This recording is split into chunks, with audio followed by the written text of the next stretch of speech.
Ladies and gentlemen, welcome to ETF2L Season 31, powered by Copenhagen Games and STN.TF. This is our very, very last Week 3 game for Premiership. This is Fate versus Ascent. I am eepily, as always, joined here by Beta on production, and Ombrack's going to be casting alongside me. Ombrack, how's it going? I know you're passionate for this game. You got some homeboys in this game. I'm pumped, eepily. That's an understatement. Like, there's a lot of I feel like every game this season is really good. Last game we casted on TFTV was Aura against 7, and it was so good. And on paper, it wasn't supposed to be close. So when you look at these two lineups, Ascent and Feign, it's so undecisive. I have no idea who's gonna take it, and this makes it even more interesting. Yeah, I think this is. From the start of the season, this is the matchup I wanted to see. And I'm really glad to see it on maps like this. I always think Viaduct it's such an interesting map to see two theoretically quite equal teams kind of play against each other on, because, they can have equal kind of focus fire and DM, but it can come down to some really little things, kind of very map specific stuff. It can come down to, big plays from scouts or soldiers, or, even just demo men going off the chain. There's so many specific things on Viaduct where people can just individually have a much bigger impact than some of these 5CP maps, and I think we got pretty lucky on these matchups. Like I said, you look at this Feint team and you look at this Ascent team, and you just have some of these players who've been at the top of European TF2 for just so long now. You've got Ams, you've got Ali, you've got Korback, you've got Elakor, you've got gods of the game. But like you were saying before the cast, we do have this fantastic French 1v1. You do have this Korback versus Elakor. I heard that you guys have been you've been chatting some foam behind the scenes. Who do you think's going to be getting it? Elakor, Korback? Who are you thinking? I think both of them. So of course they want to win as a whole, but I think on the back of their mind they will have that little duel that little thing, all the time. And right now I can't really tell who is gonna take it home at the end. But more than it's not just one funny one-on-one Frenchie. It's a roamer against a demo man, so it's a thing you want to look out for on every game. But I think even more on this one, because it could actually turn the tide in favor of one team or the other. If Korback takes the edge over Elakor, it could well mean a win for Fein, but the other way around works as well. So right now I can't really say who's gonna take it. I feel like the first fights between the two of them, will actually tell us a bit more about what's going on in their minds. I think people have said for seasons and seasons now that regardless of whether or not he's been on a top team or whatever, people have said that Korback is just the most difficult roamer to play the game against, the most difficult soldier to play the game against, because he's got a specific way of playing. It's so different to a lot of the other soldiers in the game, but it just makes it's that feeling of making the other team uncomfortable constantly. And I think we're gonna be seeing it. We're gonna be seeing it today. Yeah, I don't think Elakor ever played against that kind of roamer, that kind of hyper aggressive roamer. Because when Elakor was challenging the top teams, it was most of the times against the likes of Drak, for example. Yeah. Who played a really more passive approach to the game. But Korback is well known for being extremely aggressive every time he plays, and I don't think Elakor ever had to face that on an official scenario. So it's going to be something new for him. But from what I've heard from him, he said, "Yeah, that's no big deal. Korback sucks." No big deal. Quoting the guy himself. So there's some pride at stake as well. Yeah, we've talked a bit about a few players, but just in case people have been living under some rocks, I think we should talk a little bit about the whole rosters for some of these teams. I'll give a little rundown of what Ascent looks like for anyone who, like I said, hasn't been paying too much attention this season. You have Kradu and Ams on Scout, the Finnish power duo. I mean, alone, you hear those two players, you can have any other 4 players in the game. Jeez, you can have me on that team, and that team would still frag. I swear to God.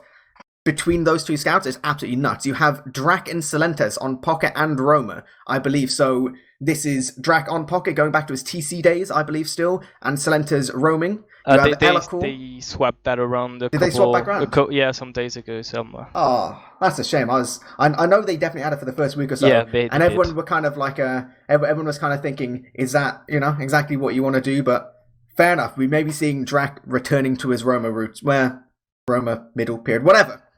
We have Elikor, the man, the myth, the legend, the greatest demo of season 20, whatever it was, and greatest player of that same season. As we said, he's won 100 awards to call back 0. Pretty much. Elikor looking to dominate on Viaduct, and we have Nursey playing from all the way across the pond. I think, it's probably been about 3 or 4 seasons since we've seen Nursey compete in Prem, I think it was. Obviously, Nursey's been in Invite Stable for years, playing on Frotech this season, but it's been a while since we've seen Nursey in Europe, but always been on good teams. There's always been good stuff, and just, I don't know about you, like, the second I saw this roster get announced, I'm just like, yeah, give me some of that. Yeah, that was pretty good from the beginning, and they've been playing pretty well so far, so it should be interesting for them. I'll do Feint because, after all, I'm roster riding for Feint, so this is pretty much my team, and I'm biased. What is this bias, Ombrack? No! Well, you know about this, eepily, being biased in cast, from Doesn't what I've exist. heard. Doesn't exist. No. Ignore Twitch chat. They got no idea. So Feint, he's Sorex and Kunu on scouts. Kunu is more of a pocket scout, while Sorex is playing more of a roaming role. The roamer is Korback, we've mentioned it already a bit. The pocket is Amarak, another Frenchman playing tonight. Demoman is the legend Ale, and the medic is no other than Seeds that we've seen before in 7. He won Prem already, he knows what it takes. So yeah, not as flashy on paper as Ascent. I think there's no really argument on that, but I think they have more of a team cohesion. They're more have more set plays. They have more sync between all of them than Ascent can have right now. So it's more like individualities against a cohesive team. That's what it looks like on paper, at least. We'll see how it goes, but. All around pretty good players, more up-and-comers for Feint, more already established for Ascent, and I mean, this always goes down to skill in the end, to big plays, and I'm pretty sure we're going to see a lot of that. Yeah, I mean, like, said, looking at like an Ali versus Elikor, people know that on a map like Viaduct, demos can just completely take control. You see absolutely huge damage comes out. That ability to have your demo move forward at the correct time, all 8 stickies loaded, and just be able to, get your team space, deal damage, force the other team back, like, it can be so important how well your demo man's playing. And, just looking through, like, previous logs and stuff, like, Elikor and Ali, like, they're both completely on it. I mean, I have absolutely no idea how it's going to kind of, how that matchup's going to work, because really, these are the 2 best DM demos in Europe. I mean, you have, obviously, Domo for 7. He's incredibly good.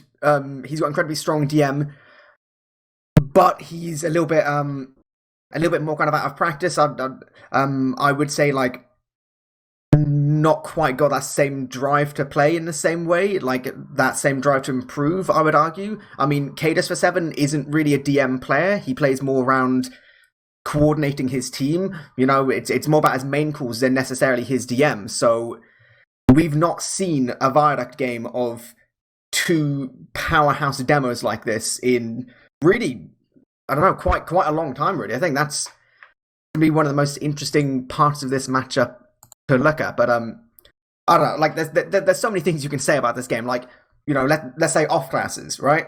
We said about how the sniping potential in this game as well, through the roof. Ombrack, who were you just saying before this you think is the best scout, best aimer in Europe right now? I think Credo is the best scout right now. I've said it. I'll keep on saying that. I think he's better than any other player right now. So I think Credo is really good on scout, but he's also really good on sniper. And I've seen him connected a few headshots in the past. I know he can do it, but he's hit a few. He's done it. He's done it but before. The thing is, he's not the only one who is able to do that tonight. And I think he's gonna have his pretty good counterpart on the other side of the map in the person of Kunu. Yeah, I mean, obviously Kunu is much newer name to Prem. I mean, of all the scouts, Sorex is obviously, he has a legacy as long as almost tier 2 itself, playing in Lego way back when. Ams and Crady, they're such established, well-known players. Obviously, Ams known for playing Soldier as well as Scout, but everyone knows his ability to hit shots is absolutely like phenomenal. Kunu is much, much newer. I think most people, the first time they would have really heard of him would have been Feint's roster in the lead up and for I-63. He did undergo a very minor name change, which I think is probably why people didn't quite recognize him. Was Koff before, changed over to Kunu, and definitely doesn't have that same kind of legacy, but in the few months where people have kind of, been putting the spotlight on him, like, he's been showing up. He had some fantastic performances at I-63, but online as well. Like you said, his sniping ability, his general scout play is really, really good for someone so new to this top level of play. Yeah, and I think at some point was so consistent on sniper, and Feint game plan was pretty much get a stalemate and wait for him to do something. To the extent that at some point it was even too much. They relied way too much on Kunu, but that's goes to show how good he is at sniping people. So and we know how a sniper can just wreak havoc on product. So yeah, he should do really well. So we've talked about Kunu, we talked about Kunu. The other one I want to mention is Sorex.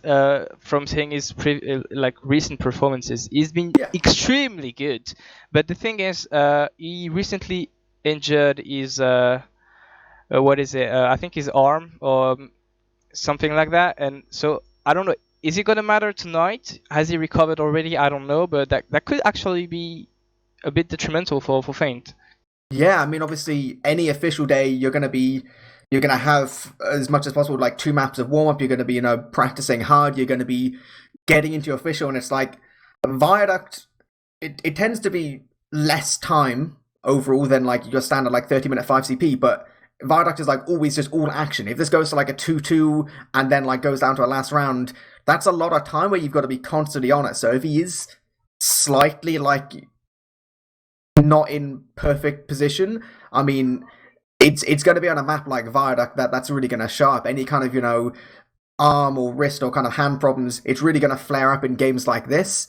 And I don't know, I would imagine Viaduct is going to come down to the wire. Like I don't see any world here. It's like, maybe I'm going to get proven wrong and look like an actual idiot. I usually do, I will be honest. But if this, like, I cannot see this going just like a straight up 3-0 to either team. Like, oh no. Absolutely no way. This is going to be a close game. Even if it's like, some close rounds and it ends up being like a 3-1 or something. I'm seeing this being close. I'm seeing this going down to like really low time for each team because they're so good individually at the game, but they've also got the leaders of their team have played this game for so long. Like, they're not some of these, slightly newer teams at the top level where half the time they forget to cap the point, or they cap the point when they're 4 down and then you extend your spawns and all that kind of stuff. Like, these guys know how the map's played. They know how their individual role is played. I think this is going to be one of the best games we're going to get of the main season itself. Yeah, probably before we have 11 players on server, so we're going to start soon. But before we go on that, let's talk a bit about the soldiers. We haven't done that yet, besides Ombrack. So yeah, good soldiers all around. Besides Ombrack, who do you think is going to show off on Proto? I think based on what I've been seeing before, Silentis has been doing really well. Obviously, I have actually we might see it, we might not. There's been a couple times just in previous scrims where we've seen Silentis swap to Scout for a bit if Crady's going to snipe. Silentis obviously mechanically incredibly good. Very, like, he's good at aiming on every class, but you've seen some really good stuff from him when he's been changing to Scout in these scrims. You've seen some good stuff overall of him playing Soldier. He's obviously... He's got a quite heavily kind of DM-focused approach, but he seems to really be making it work on a map like Viaduct. Obviously, you can't afford to give your soldiers too many heals because obviously Scouts, it's just a more viable heal target. It's just a more efficient target to be pumping your resources into. But I don't know. I think Silentis is going to make things happen. I think as much as Korvax's going to be really working hard to kind of get some advantages for Feint, I think we're going to see just as much from Silentis. But as was quite rightfully pointed out, we do have to give a quick shout out before anything goes live, before we have to interrupt the flow of the game. I'm going to give a shout out to the Season 31 of ETF2L sponsors. We do have Copenhagen Games contributing some fantastic rentals and tickets for our first place team, which is quite fantastic. And we have STN.TF, who's contributing the rest of the prize pool for second and third. So I think this is one of the biggest prize pools we've had for quite a few seasons. This is a lot of money we're talking about here. People are wanting to. It's really mattering these week by week games because you really want to get as comfortable position moving into playoffs as possible. Yeah, there's a lot of stake this season, so obviously you don't really want to lose some points on the road. I'm looking at these two teams' results last week, and both of them they won products quite convincingly. So one of that streak is going to end tonight for one of these two teams. I don't know which yet. But do you have any prediction, eepily, on who's going to take that first map? I think Viaduct, like I said, it's going to be close. It's not going to be anything boring. It's not going to be nothing straightforward. But I think Ascent is going to eke it out. I think it will be something like a 3-2 for Ascent. I want to say 2-2 and then 7 freezes, and we can't see the end because it's going to be too close. We'll have to guess. I really can't tell who's going to win this. I want to give a slight edge esse to Feint. But really like the tiniest edge of them all, really the tiniest one. Because I think Drac has been slightly underperforming lately, and against scouts of the caliber of Sorex and Kunu, you can't really afford to make any mistake or bad plays.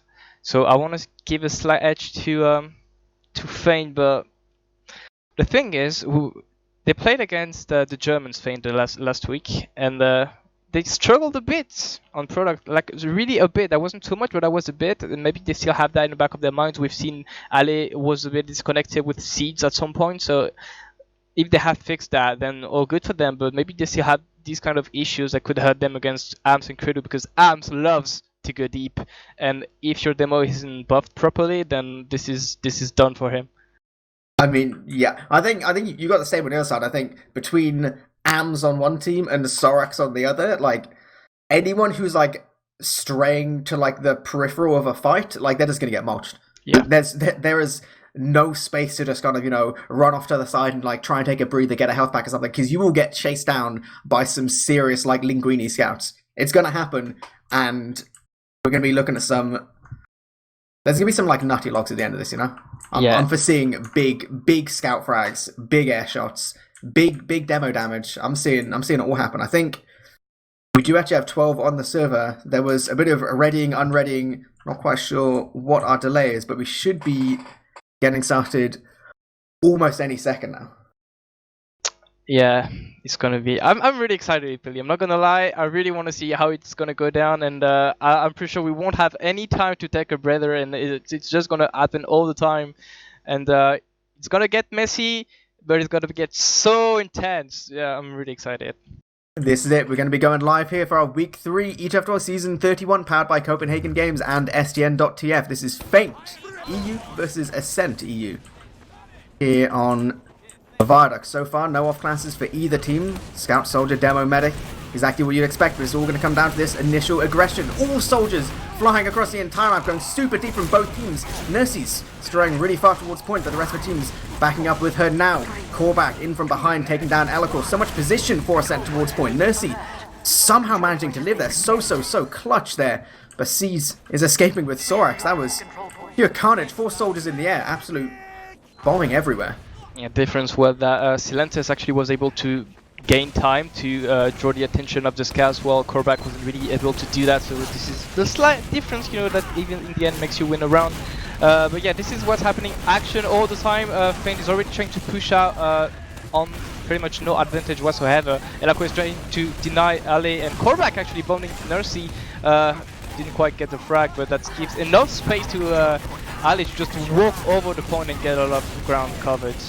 Yeah, exactly. That forcing back of Nursey so good here, because as much as Feint will trade 2 frags, they will manage to get that Uber out. Now, Ascent's time to start trying to move forward, try and take some position, but Drak's going to go down as well. Really not looking good for Ascent here. As soon as Feint are getting their spawns, they should be able to take point, possibly even for free here. It's going to be all on Cedar's mind. Can he manage to survive? Kunu goes down a little bit too far away from his medic, and Credo, exactly as we said, passing super far forward, getting some good damage and the force off before he goes down himself. So Uber's traded out here, and Feint still not quite managing to cap the point yet. I mean, this is about a 50% advantage for Ascent, and their spawn is going to be super, super quick. We do see a little bit of a forward hold, and Korvac is in a wonderful little hiding spot. If he can make something happen here, this will buy his team so much time, but unfortunately, he just walked out the other door. Yeah, but he's behind. We don't know about that, so I'm assuming there's going to be some setup play for Korvac to be able to go onto Nursey. Ali is trying to get some ground. Korvac goes in Nursey, gets the frag, so really well play here from both, like all Feint as a whole. I think they bought a lot of time so Korvac could jump in unannounced, and the retaliation is coming from Silentus and Drag. They try to go in, but again completely nullified. The aggression is not working at all. Everybody's dying. What a play here for Sorex and Kunu, completely denying all the aggression from Ascent, and in the end this is really now comfortable for Feint because yeah, they're behind on the timer, but this is gonna be that for long, and they're gonna set up a forward hold as well. Yeah, I mean, like, absolutely nuts dodging from seats. How he managed to survive there with 4 players just jumping straight at him, I have absolutely no idea. We do have a slightly unconventional forward hold, but Ali is moving towards Cliff now, so should be fine. And yeah, like you said, for Ascent now, this is a little bit tricky. I mean, they will be getting a pyro here to try and deal with this forward hold, but we still do have this full Uber advantage for Seeds, and as much as Elikor is going to hit at least 1 pipe, 2 pipes, oh my lord, Amarok and Kunu traded for 1, so... And this is actually not bad, because they have quicker spawns, so now I don't think Feint can hold that forward hold for any longer. Yeah, they know about that, they're already falling back, so Elikor getting 2 actually was really well played, a really good way to salvage that sack that didn't quite work out in the end. And now Uber is used onto Amps and Celestes. They're trying to go on Seeds. Uber is being used by Seeds as well, and this is kind of a stalemate position. No team is really taking the edge, and Ascent, they're gonna look forward to see what they can do to go back onto the middle front. Yeah, Silentus did go behind trying to make something happen, but died just a little bit too early, and now Feint no longer have to worry about that 1 player behind. They can just surge forward, and they're just absolutely dominated. So much damage coming here from the soldiers.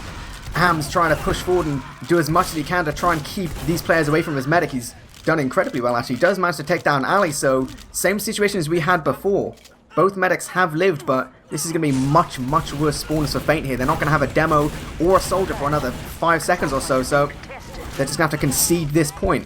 And it just shows you how important those like that 1 individual frag on Ali, I feel that almost allows Ascent to take control of this point now. Yeah, like 1 frag is worth so much on this map, especially when it's the demo man. We've seen that on Ali, you just mentioned it, and Ubers are pretty much the same slight alpha seeds, but I doubt they know about this and they want to take it deep. Or actually, they want to go for it, but Nursey has the Uber of her own, so she's going to use back, and Feint didn't quite manage to cap that point, so now Ascent, they have all the ground in the world to be extremely aggressive and to Seeds. Seeds is extremely weak. He managed to fall back, but look at Feint, they all scattered in the same, stuck in the same position, and they decide to fall back all the way back to spawn. So really nice aggression here from Ascent. That Uber didn't look quite okay, but the afterfight was really perfect.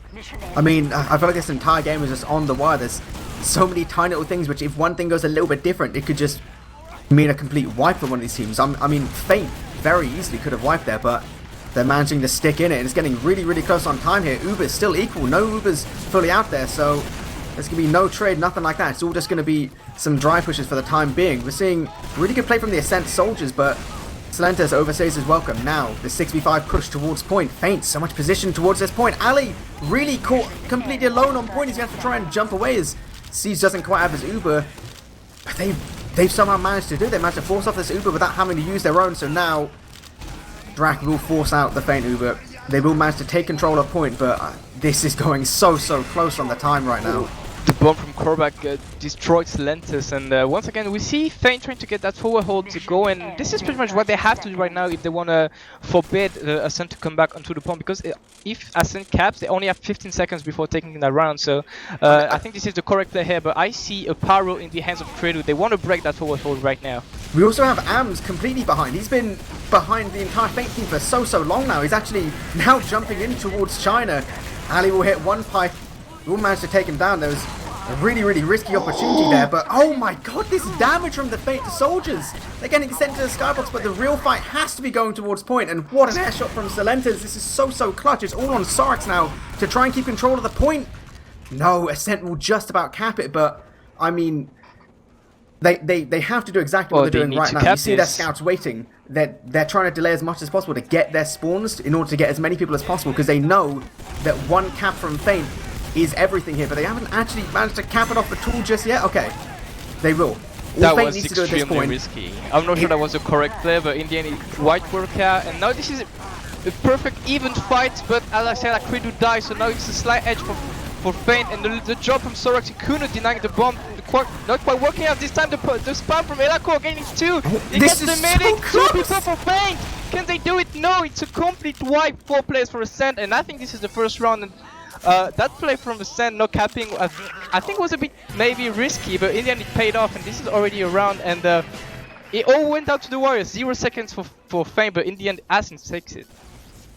I mean, it's as close can be. Obviously, that delay on that cap, it did allow them to get slightly faster spawners, but like you said, it's a risk. If they hadn't managed to cap there, it could have just gone so disastrous, especially with their scouts so close together. But here we are, second mid, no time to waste talking about what happened last round, because it's all about this next one. All 4 soldiers, once again, super deep. What a great bomb from Korvac. He's getting a lot of damage, taking down Nursey.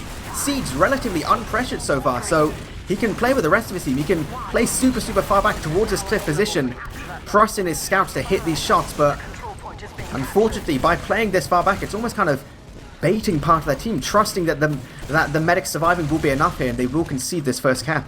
Yeah, but Siege lived. This is Siege's trademark right here. He never dies on the middle fights, and this gives Feint a sizable Uber advantage. Like some stickies from Elako. I doubt he can get anyone. He actually gets Ali, as I said, to prove me wrong. But it doesn't really change anything, because there's an Uber for Siege. The bomb is coming. The Siege milks it. He doesn't have to use. If drops core back at this, but this is probably the best solution, because now they can just mulch all of Ascent. Yeah, they do manage to capture the point, but like I said, Siege getting a little bit spread apart from the rest of his team. I mean, it does seem like they're focusing more on the Uber game than the player advantage game, and so far, it does result in them having just a little bit less time than Ascent. They do still have Uber advantage. They have this opportunity to move forward, but it doesn't look like they're quite ready to do it. It seems like Ali's trying to move across this left-hand side, but more soldier aggression from the Ascent soldiers, getting a lot of damage. Siege keeping on with his Uber, but they're just not counting down the timer. Ascent controlled this point this entire time. Yeah, I think the Siege lived the middle. That was really good. They should have used that Uber to mulch, to crush Ascent, but in the end this is just an Uber trade, and I can't help to think that Feint, they didn't really handle the situation the best way they could have, but in the end it doesn't really matter. They get the middle, not the middle, just the cap point. There's only one on this map. What am I saying? And Ali's trying to be aggressive. The bomb is coming onto Nurse. Oh, he can't do anything. Double bomb from Amarak and Korvac, completely destroying the peripheral Ascent. And Siege, can he do it? No, Drak whips that rocket, and Siege escaped in the neck of time. That was really close here, and this is really good now for Feint. They can set up another forward hold. They have been quite good at doing that so far, but I'm pretty sure Credo will... Okay, Credo snipers out. There's no one messing around from the side of Ascent. They're like, okay, we have Credo, we're gonna make this happen. We have Silentas on scout now, so as much as Siege has this Uber advantage, hey, it's not gonna come into play for another 6 or 7 seconds or so. So this is Ascent's time to start moving up. They have Credo towards this right hand side. He'll get bombed though. He'll get taken down by Korvac and Ali with these pipes. It just seems every time each team is trying to move up, there's just one tiny little thing going on. I mean, oh, I love this. Look at us. I think they know they have the edge, so they want to try to take it forward, even if this is not the most conventional play they could have done. And for some reason, Credo is still on sniper. I'm not really sure this is the best decision here, because if they're stuck on last with a sniper, they need a scout or a pirate to break this. And yeah, Credo knows about it. It's smart. He's smart enough, and he switches back and Feint. They already went back all the way back to behind their rock. They give all the ground they want to Ascent, and Credo once more changed classes, and he's back on the sniper rifle. Yeah, I mean, you really have to make something happen here, and it won't be a drop, because this is going to be a straight-up trade. Siege milking for so long. He does drop Sorax, though, so every time they're playing around these Ubers, they're making these tiny little mistakes. Thankfully, they will manage to get Elakor, so I think it's a pretty successful trade here, but the Feint soldiers are trying to go deep to try and make something happen, but playing so far by themselves. Ascent getting so many frags, and it just seems like there's no opportunity for Feint to do anything apart from desperately trying to escape with their lives. Again, Siege somehow lives there. I mean, I'm pretty sure he had 2 Ascent soldiers land on him, and he lives on like 110 HP. Yeah, I think, like, how do you even do that?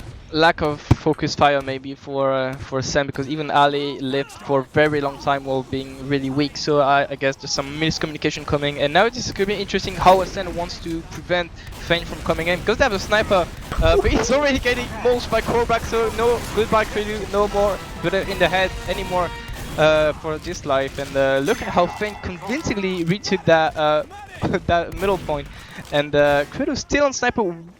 Maybe he's feeling it, but I don't think this is really working out for Ascent so far. No, I mean, like, that follow-up from the Feint Soldier was so important. Again, Uber trade comes out, and Seed's still not using, only now. I mean, that's like a 60% better Uber. It's absolutely crazy. Doesn't look like they're going to be able to chase, but, I mean, Feint has control over point. They have about 16 seconds left to go. As long as they can keep control, that's all that's going to matter on this round. Drac does manage to go down before anything happens too much, and Kratos on Sniper. Is that really the best thing here? Callback super deep, getting good damage. Eloquor goes down as well. I mean, look how far these Feint players have managed to push up. It's so difficult for Ascent to get anywhere near point, and it's going to be all on Ams. Sorex behind got two. He got the medic and Credu as well, and he helped to get down. Yeah, that's just Ams as well. Ams is not going to be happy about what's happening right now, because he's completely on his own in the Ubers. Nobody helps him at all, and this is why Siege, you mentioned, he doesn't have to use at all, because he's not getting threatened by any means. It's only Ams on his own. So I'm assuming we won't see any more of a Credo right now, because this really didn't work out for them, because I think they still have 1 minute and 30 seconds on the cap point. So yeah, didn't quite work out. But as I said, Credo is still on sniper. So what do I know? They definitely, Credo knows something we don't. They know that this can work, and they're not even having Silentes play scout at this point. He's still on Soldier. Again, deep one from Callback. He's just absolutely annihilating Credo. Doesn't allow him any opportunity to do anything. And the reverse from Drac taking down Ali as well. So these Feint players having to play behind point. A lot of damage being dealt. Sorex goes down as well. Again, Seeds will live, but it's so kind of... Yeah, it's so kind of hit and miss some of these mids. It's really good plays from Callback managing to deny the sniper, but these repushes and these refights from Ascent, so good. I mean, Ali gets taken down to a sticky trap again. Eloquor, I feel like he's showing a bit of dominance on this map over Ali. Yeah, he had a good read on Ali's positions, and I think this is the third time already he gets down the Swedish Devilman with sticky traps. It's pretty cool from him. Silentes is still on Soldier. Uber used. Nobody really dies here. It's only a trade. I don't think anything quite happened here. As I said, Credu and Ams both get a frag of their own. My the bomb is God, coming onto Seeds, and Ali dies as well, and Sorex as well. Callback. This is a complete wipe. Only Nursey died though, but Feint got completely stuck on that cliffside, and even though Credu wasn't on scout, the bomb from both Drac and Silentes was pristine. I mean, I feel like this cliff position, we've seen both teams completely wiped from just getting caught a little bit too long in that position. It's just be an absolute crushing place to play. Callback again, trying to go deep, trying to get this sniper. He will trade with Drac, but Amarok's there with the follow-up. These Feint soldiers, they're really good at playing together, but unfortunately, I think Ascent's getting the bit of the read on them. It does look like they will manage to cap point, but look how aggressive Ams is getting. Takes a lot of position towards point, and Feint, again, no choice but to back up. They have no soldiers. Their spam is way diminished, but damage from Ali is still pretty good here. I mean, it's so close. The health is getting so low, but it does look like... I'll interrupt you here, because the crits is on. The crits is live. This used onto Ams. He gets Ali, but he gets another one as well, but Seeds was able to escape in time. I don't know if he saw that before everything, but before everyone else, but not quite the crits you want to do. I'm surprised to see now that crits used on Eloquor. I don't quite catch if Eloquor was alive or not, but now that Seeds has a 100% Uber ad against the crits, and I'm expecting a super deep Uber coming into the hands of Ali maybe. I don't know. I feel like Siege is going to be a little bit braver than that. I think he's gonna. It looked like he wanted to try and take some of the point for free, but he will use Ali. Takes some position, but what a headshot! So important taking down Ali there. Credu saved his medical eye here. Nothing else. Nothing short than that, because Ali had one sticky live ready to kill Nursey, but that headshot from Credu just saved his medical life. So props to the Finch sniper, and he still doesn't want to give up on a sniper rifle. I think he's starting to hitting the shot, so why not?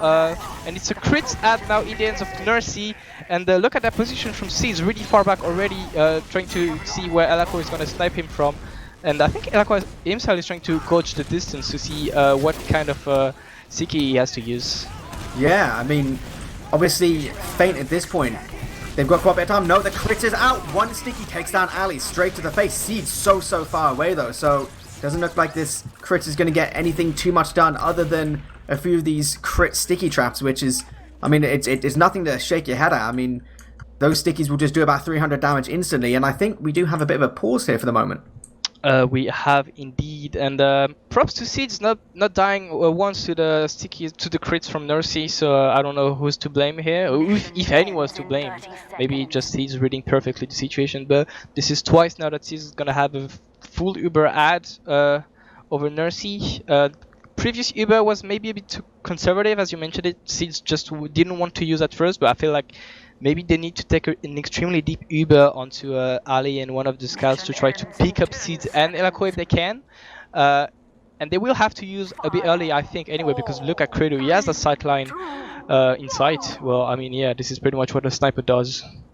Yeah, and like this forward position on that China, you can see like he has so much vision on so much of the map. There's nowhere really Seeds can come from where, even if he's not on the sniper sightlines, they'll be able to see exactly where he's coming from. So their spam can be really coordinated. Their focus fire, you know, they can just get everything in that one location. So yeah, I think you're right. It did seem in that last Uber, Seeds, he was trying to be just a little bit too greedy, trying to kind of walk up to the point to see if they could maybe kind of like get it for free, but then did have to end up using it, and obviously getting forced. It was a little bit worse of an Uber, but we do have, not quite sure, I think about 40 seconds-ish left on the Ascent side. Uber's going to be coming up any second now for Feint, so really, I mean, a drop here, Kraden hitting some kind of god shot on Seeds would be the absolute worst thing, but no, Seeds is completely away. He's going to use nice and early some big bombs, but no real damage coming out. Ascent so much towards his cliffside position, and they'll actually trade a scout for a soldier, and now finally Drax is going to get taken down as well, so this does look like Feint will have a couple seconds just to control the point. Yeah, and at least the Uber was a bit more deep. They got some frag out of it. Ooh, Sorex tried to be the pasta brain that we know him from Air4 and tried to go deep again. And still crits, still sniper. This is pretty much Ascent on that third round. Pretty much all they have done so far. Ali, watch out, boy. Don't want to get caught up by the crits again. And Elako is trying to call for Nursey. Calls for the Uber. He gets two! He gets Seeds and Kunu, and Nursey dies to the bomb from Ombrack and callback. But this is another wipe. Everybody died, and that sniper sticky from Elako was that was gold. That was absolutely perfect. It was exactly what he needed. You could see him kind of, you know, peeking and prodding, just thinking, is this the right angle we can take? Is this good? Is this fine? Can we take this? And he took a shot and he made it. So now Feint, they're going to have to move so quickly towards point, but it doesn't matter. Because the set had all the time they needed. 2-1. What a way to win that round. Third crit was the one that was perfect, and Feint were the one asking for a pause, so maybe they had some trouble going on their side. I don't know. We'll maybe never know. But this is 2-1, and now Ascent needs only one round to take it home and take the first map. Yeah, I think Feint's going to be feeling the pressure though. No mistakes can really be afforded here. Callback again, super deep. Does look like he's going to get cleaned up really quickly though, so a lot of pressure on the shoulders of Crady right now, because he's going to have to justify his spot playing here. Saying that though, Ams is taking some good position towards point along with his team members Elakor and Drax, so doesn't actually seem like Crady's having to do too much on these mids, but I don't know, I mean, you said it before, Crady you think is the best scout Europe has to offer. Maybe just change him off sniper at this point. He's so good at scout, like, doesn't seem, other than a couple shots here and there, is it really worth it? Well, they're winning, so I will say yes, and that little headshot sound gives me another reason to trust that he's good on sniper. The Ombrack was actually behind all along. He falls the Uber and hit pickaxes Elako down. There was a funny play here. The Uber has been traded, and once more, Nursey in kind of a bit of an awkward position. And the bomb is coming from Korvac. He's trying to get one rock and Nursey. Nursey surfs away. Can he get more than that? Yes, Korvac gets the frag, and even though Seeds died, this is pretty much the best outcome for Feint, because they get the cap, they get the medic, they get the sniper. So if Seeds were alive, they would have been perfect. So this is slightly under perfect here for Feint, and they get the cap. Ali is setting a sticky trap, and I'm interested to see if Kurt is going to snipe more. No, they're back on scout, so maybe they have something new up their sleeves now for Ascent. I mean, that, like you said just then, even though Seeds went down, he did actually get a slightly faster spawn because they didn't have control over the point, so he does actually have a very, very slight little advantage, but more importantly, his player's a little bit buffed. Ali playing quite far forward on point. It doesn't seem like his team's quite ready to play with him, and again, we have one of these little stalemate kind of, you know, peeking and prodding, trying to get some decent damage. the soldiers from Feint, they're always just so ready to go, and Elakor's so good at, Halley's so good at following up with it. Yeah, and Amarok had a really good follow-up play onto Ali and claimed a frag of his own. And Nursey died once more, so this is pretty much perfect now for Feint. They can probably set up forward hold. They don't really look... yes, it was a bit far back, so maybe it's going to be a bit late for them. But nonetheless, they have a super big ad. And we've seen teams a bit more aggressive on product these days, where they take that Uber through main and try to get the medic call out of position. So maybe we'll see that from Feint, but it looks like Kurdu once more on Pyro to break that hold. Yeah, these soldiers from Ascent, they take so much position so quickly. They manage to take down Callback, and there's so much damage being dealt just from this afterburn. So this Fordol didn't quite go as well as Seeds and the rest of his team was hoping, but they do still have this little bit of advantage. So Ascent have managed to get themselves positioned towards point, but they can't quite walk over just until they have this Uber about 25% away. Soldiers going deep. They will force off Seeds, but does look like they'll be trading 3 players for it, Elakor including. I mean, it's a bit of a risky play because this time for Feint is just going lower and lower now. 1:15 left on the clock. That was a scary. I think when you're a medic and you see a Silentis, Drac, and Elakor jumping at you, you don't I think question you just yourself. have to You use, just use. You just don't like, wanna alright. Yeah. I'm not going in a highlight clip. But now Nursey has the Uber while Seed's only sitting on a 40% Uber, so they can take an Uber deep. But Drac dies on the flank, not really the best you can expect. Silentis as well. I think there's some bait happening here. They could have taken that Uber really deep onto Seeds, and I'm pretty sure some miscommunication here because the time is ticking. You mentioned there 40 seconds now for Feint before they claim the round, and by the time they push, Seeds almost has the Uber that has been used by Nursey, but they only get 2, only Callback and Amarok, and this is not really good enough for Ascent.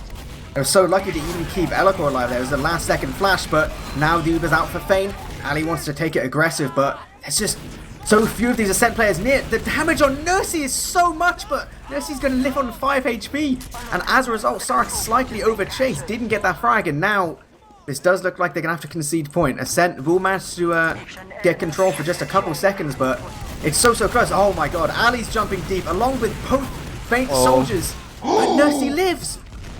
Oh, that frag from Ams onto Callback was such a clutch play because Nursey would have died here and probably would have meant the end of the Ascent hopes on that map. Now they still have a lot of time before they take the round, so try to set up a forward hold once more. This is a basic play that we are seeing here with the Demoman holding that cliff area. Ubers are somewhat even, but there's 10% desat for Ascent that could maybe cost them more. Nursey, what an awful positioning here! Oh my lord! It's so difficult because Nursey was still on 92%. How she lived is absolute baffling, but the Uber will get forced off. And somehow Seeds and the rest of his team, they're going to be getting the worst end of the stick. I mean, like you said, that position from Nursey could have been an absolute nightmare, but somehow just manages to live. I think she tried to RO Elakor, and this is why she was sitting here, but that was really bad considering she was extremely close to Uber. But all in all, this ends up pretty good for Ascent. They get 2 more frags here in the person of Callback and Sorex, and they have pretty much the same Uber, so all they have to do is keep control of that point, but Ali doesn't quite hear it that way. He's trying to pressure the scouts, so maybe the soldiers can bombs in, and we can see Amara getting ready on Cliff. Callback is going to make his way as well to the right side, so I'm expecting the bomb coming extremely soon for Feint. They need some aggression to take that round back. Yeah, I mean, this window of kind of not having to worry about Ubers is closing, it's closed. Nursey's going to use her Uber. Seeds again, milking just a little bit, but he will manage to keep all of his players alive. Kredu is down along with Callback, so it's 5 versus 5. A lot of point position taken by Feint. They will actually manage to cap it, but it's going to turn into such a scrappy fight. Amarok behind, he's going to have to just be trying to move forward with scouts and medic, but I think this Chariot might just about manage to hold on to this for the side of Feint, and yeah, this is going to be 2-2. Oh my, I mean, we said it was going to be close, but holy crap. And Sorax and Kunu just created the blue soldiers with some nice meat shots, pretty nice gifts, you know, when someone is coming to middle. Yeah, you know, you might as well go back to spawn because you're not going to live long on in that area of the map. Alright guys, but we have 185 and you don't have much, mate. You don't have much, so yeah, no sniper to mid here. I feel like Ascent's really starting to feel the pressure. Deep bombs from the soldiers. One dash onto Ali. Salentes really showing his worth on the soldier class here, so they will manage to take that big damage dealing player out from the side of Feint, and as much as they did have to concede back, this is still a 5 versus 4. They don't have to let Feint take too much position towards this point. They've got a lot more spam, and they've got just one more player, which should be enough to take control here, but again, the way it always works with spawns, Ali's back up now, Elokor just only spawning for his team, so the second Ascent gets any position on point, Feint is right back on it. Oh, lovely play here from Feint. Even though Ali died extremely early, they just allowed Ascent to come back and then just wait for Ali to come back all the way up to spawn. This milk again It from seems Seeds. never uses, and again it was only Amps on that Uber. Again, I don't think he's gonna be happy about that. Nursey dives to Stickies from Ali, and the first cap of that 5th round is going on the way of Feint, and everybody's dying for Ascent.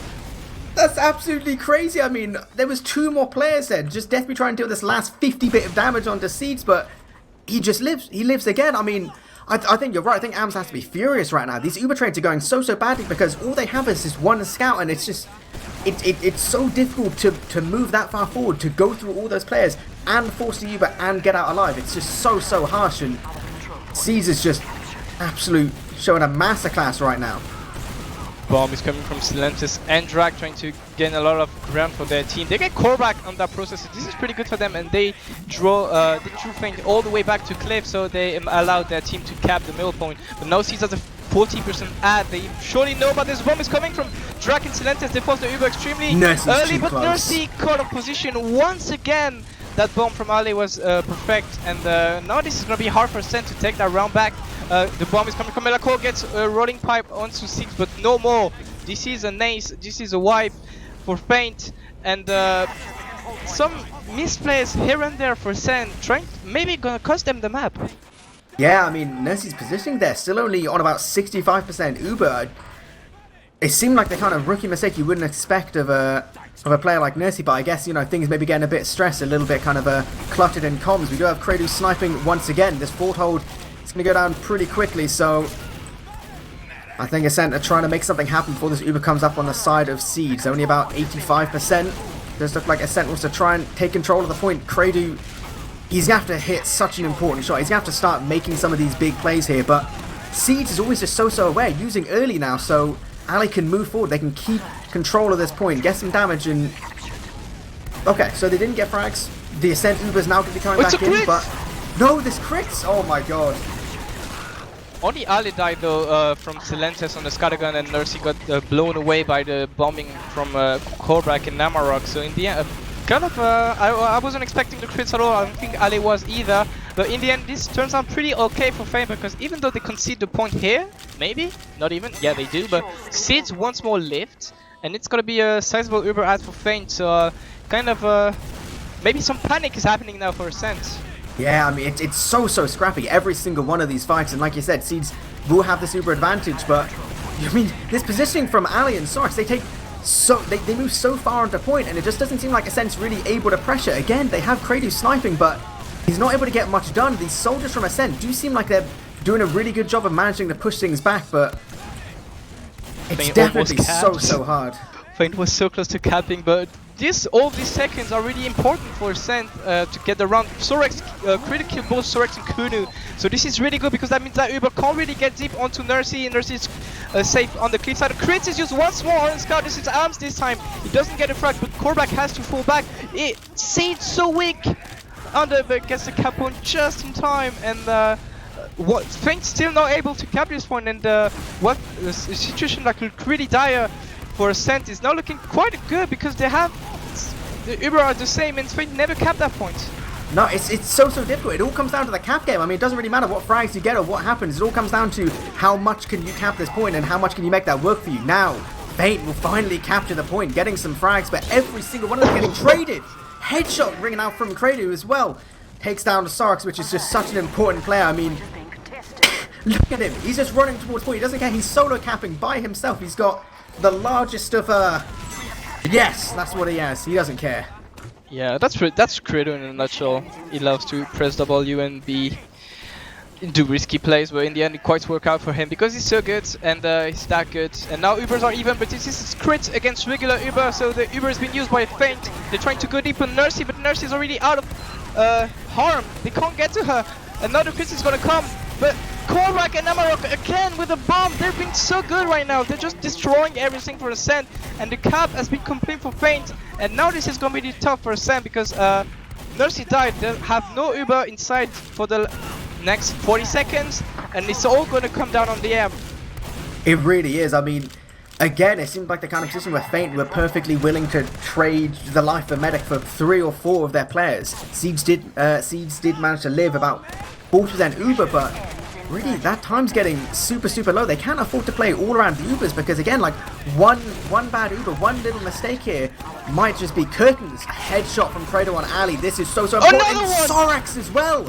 Yes, Credo is showing his worth here now, and this might be just winning the entire game just off of those 2 headshots. Seeds, he's still not got his Uber, only 80%, and I mean, this is 5 seconds left on the clock. They have to walk forward the side of Feint. They're trying to move forward, but Korvax's actually just failing his jumps completely. Now he finally gets the point, but Seeds just only getting an Uber. He manages to use, but not before dropping both Sorax and Korvax.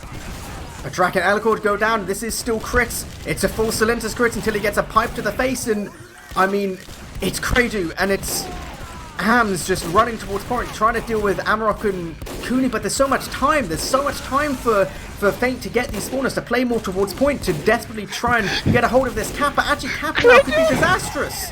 Cooney was just, he wasn't scooping at all. He was just shooting at people that wasn't in his crosshair, wasn't aiming at all, trying to get for the headshot, just wanted to get the frag, and he got 3 like that.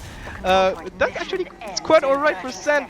0 seconds if they take it. This is map, and Ali knows when he gets completely demolished per Ams. And now there are 2 players for Feint, 3 on the middle point. Can Ascent win this fight? They need to play around the medic, try to get more frags. They focus attack extremely well. Ams is decimating both Amarok and Seeds, and that's gonna be it. What a way to win! 3-2. Oh my lord. Okay, well that was a decent map. I mean, some action here and there. I don't know what you thought about it, but not too shabby, right?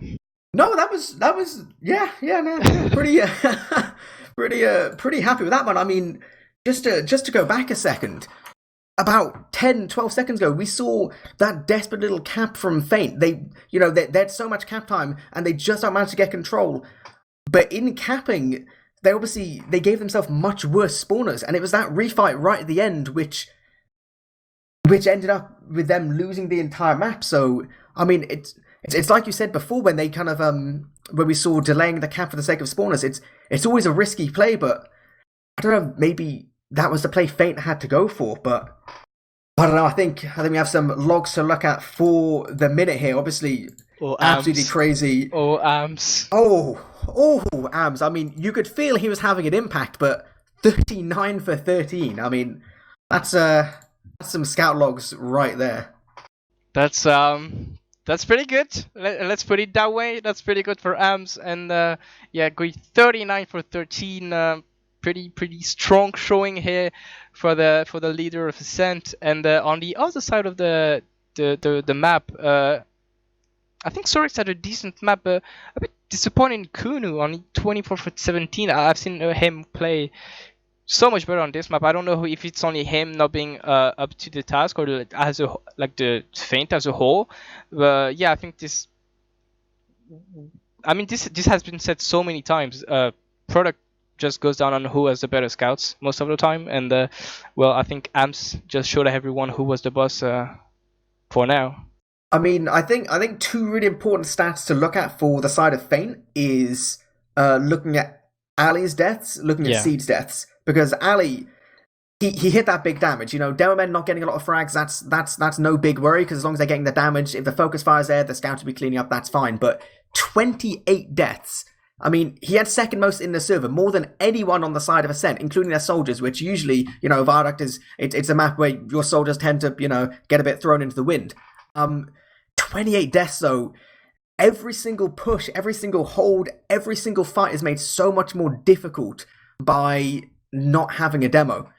And I feel like that may have been at least part of the issue for Feint some of these times. We did see a few times he was just getting picked off by random little sticky traps from Elicord. Definitely seemed like Elicord had a slightly better read, but obviously we saw Seeds. Seeds just didn't die. And I think this comes into some of Ali's deaths as well. We saw Feint prioritizing the Ubers massively. They would rather keep their medic alive, maintain the Uber advantage or gain himself an Uber advantage, and sacrifice 2 or 3 players, which frequently would be Ali as well. And it's got to kind of make you think, playing all around the Ubers, it's a really fine line to play. So, you're playing correctly around the Ubers as opposed to just baiting some of your players. And I feel like they may have occasionally strayed to that wrong end of the line. Yeah, this is something they already done last week when they played against the Germans. I remember seeing Siege and Ali quite being a bit disconnected at times, and it feels like at this point you can't say this is a flaw. I think this is just how they decide to play, and I think Elacor and Amps had a really good read on that, and they were able to identify how to kill Ali early. I also remember Critic hitting quite some headshot onto Ali as well. So, and what hurts a bit for Feint is that Ali is the one main calling. So whenever he's dead, he doesn't really know what's happening. So it's hard for him to call what to do. And so maybe it's just Ascent focusing the main caller really well, or some more deep flows into the Feint gameplay. But yeah, definitely you don't really want to see Ali dying that much.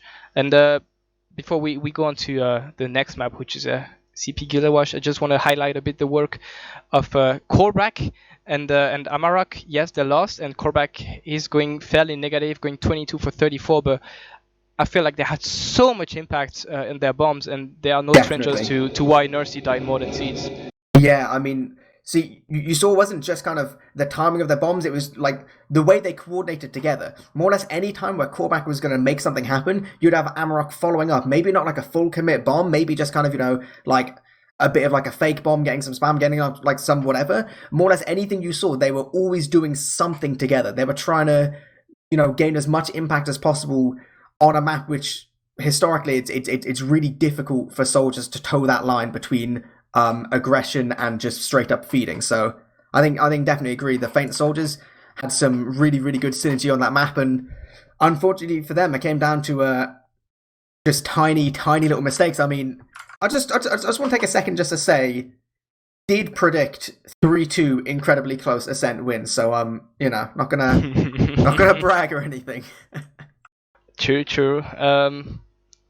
Quite surprised we haven't seen Kunu play sniper at all, even though at some point Tridu was just main classing sniper.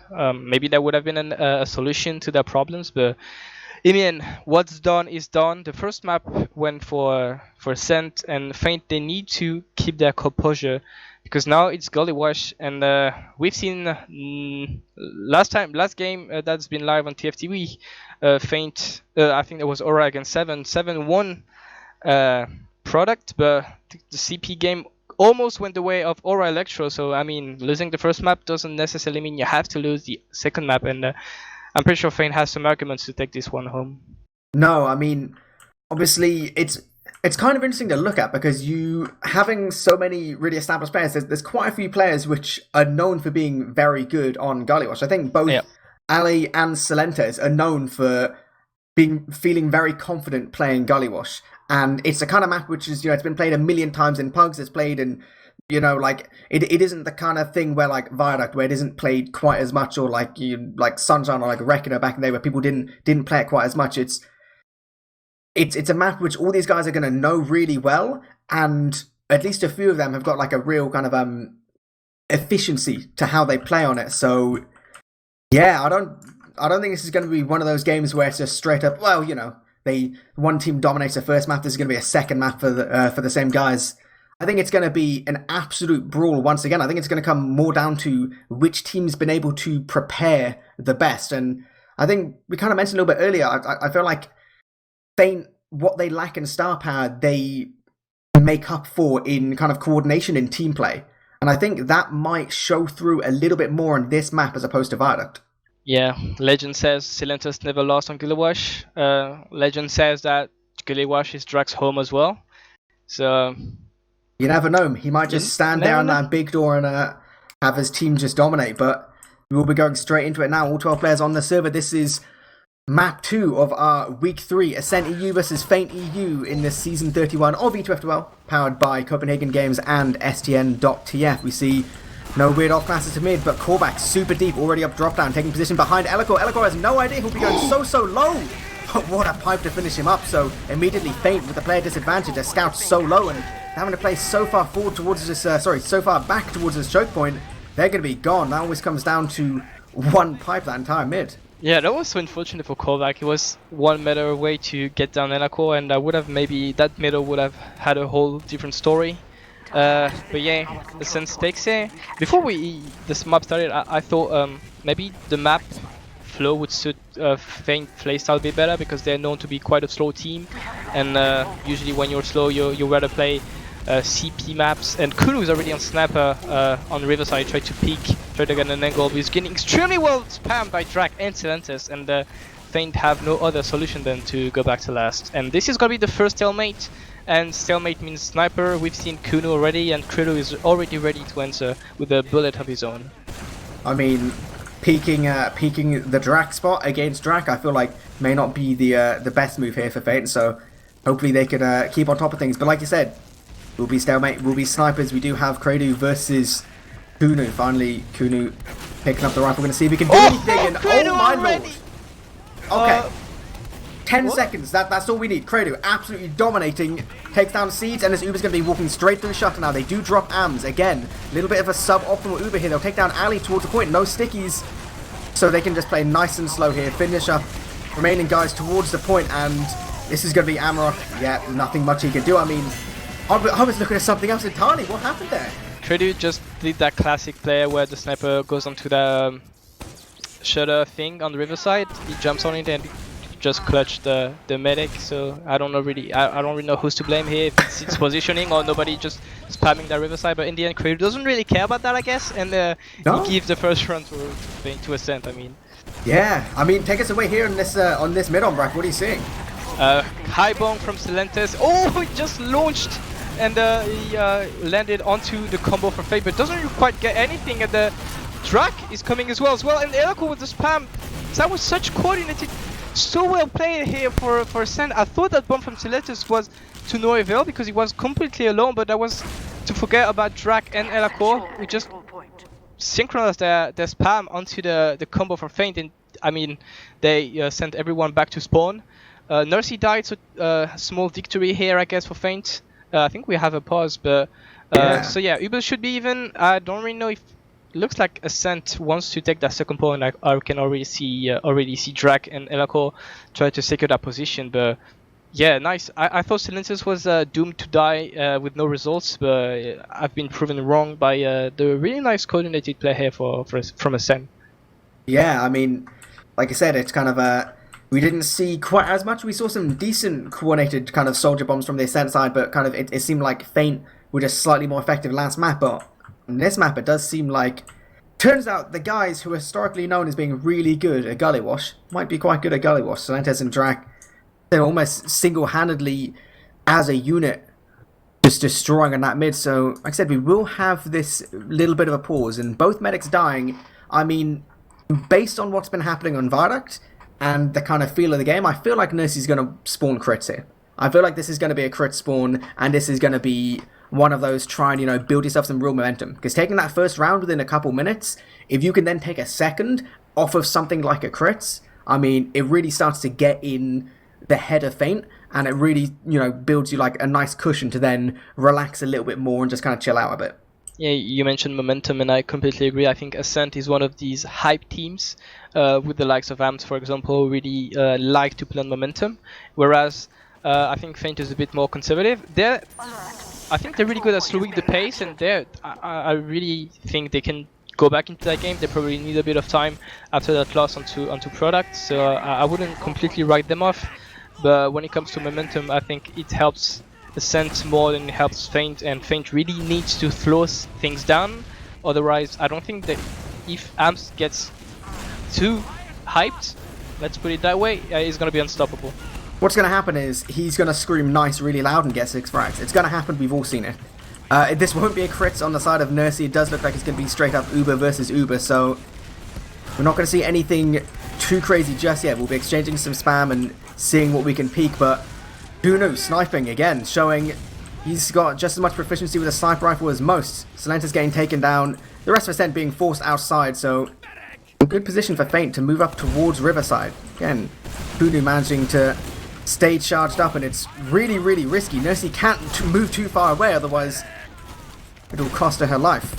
Yeah, this is a bit tricky for Nursey because the spam could come from above, and the pipe is coming. The pipes are coming. Oh, Uber has been used onto Ali, and Amster gets with a nice read. They're going straight to last. They kill Ali. There's nobody for Feint on last. No, there's no one. Feint, Two scouts on the cap. What have they done?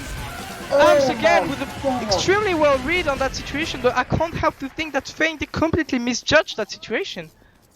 I mean, I get the idea. You put the demo, you sticky shutter, hey, that's all good, but what if they just Uber onto you, kill that demo man, suddenly you have 5 guys on river, like, oh my god. Okay, we talked about getting in Feint's head, that is how you get in their head. Right now, everyone is second guessing themselves, but they can't really afford to, because this is third mid, and this is trying to make something good happen. Again, the Ascent soldiers, really good damage towards his elbow. They will manage to take down Seeds and get so much damage on these scouts, but they trade both their lives, so it's all on this Feint repush. And Ascent, Nursey, Elacor, both scouts, they're backing so far up. They know they can afford to play towards choke, because it doesn't really matter if they concede point. They can always get it just a little bit later. Kredu does manage to die. I think he did fall down, drop down, so, you know, mistakes are made, but was it a mistake or Kredu trying to make a play? I think both are pretty fair.